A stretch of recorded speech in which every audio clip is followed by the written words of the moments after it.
सुकमा से सामने आ रही है, जहां गुंडराज गुडेम मुठभेड़ में मारे गए नक्सलियों की पहचान हुई है। दोनों नक्सलियों पर 5-5 लाख रुपए का इनाम था।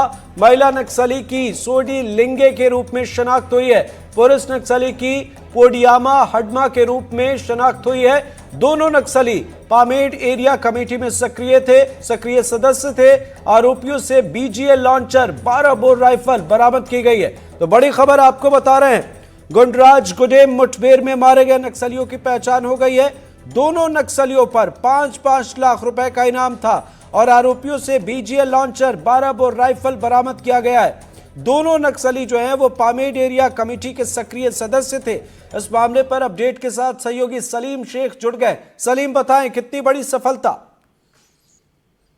सुरक्षा बलों को एक बड़ी सफलता लगी है। कल गुंडराज गुडेम के जंगलों में हुए मुठभेड़ में 2 माओवादियों को मार गिराया गया था। दोनों माओवादी पामेड़ एरिया कमेटी में एरिया कमेटी मेंबर है, जो एक अहम पद माना जाता है। उस इलाके में उनकी सक्रियता रहती है और जो छोटे कैडर के नक्सली होते हैं उनसे संपर्क बनाकर सुरक्षा बलों को घेरने और उनकी रेकी करने के काम में इनकी भूमिका अहम मानी जाती है।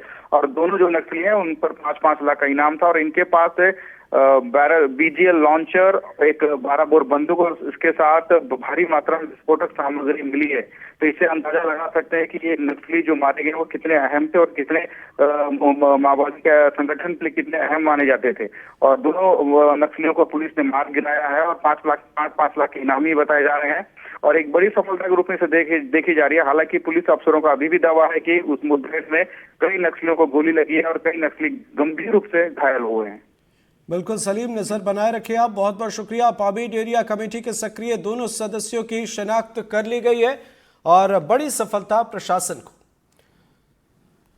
कोंडागांव में सदियों पुराना वार्षिक मेला 4 मार्च से शुरू होने जा रहा है। माना जाता है कि यह पारंपरिक मेला पिछले 800 सालों से हर साल आयोजित किया जा रहा है। यह मेला कोंडागांव के आदिवासी समाज के लिए बेहद खास है और इस मेले के लिए दिए जाने वाला निमंत्रण, आम के पत्ते का महत्व भी बेहद खास है।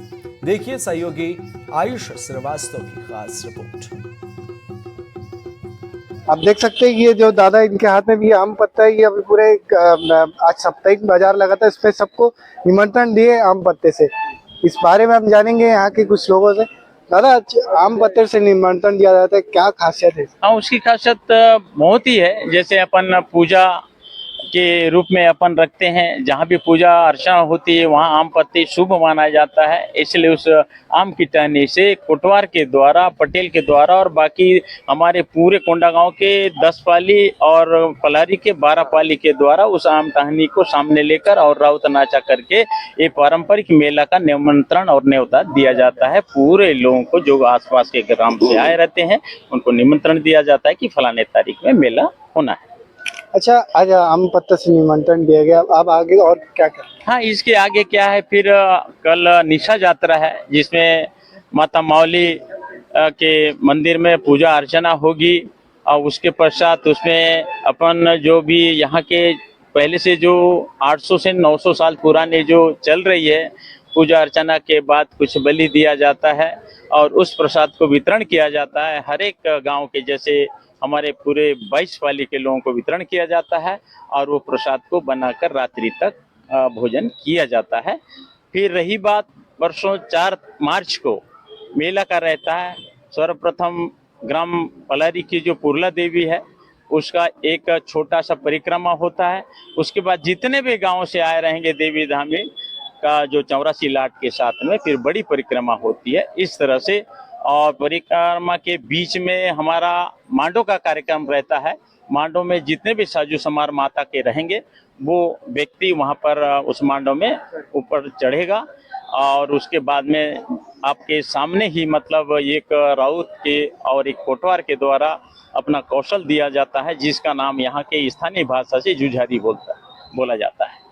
तो ये थे इस मेला के लोग जो इस मेला की परंपरा के बारे में बता रहे थे।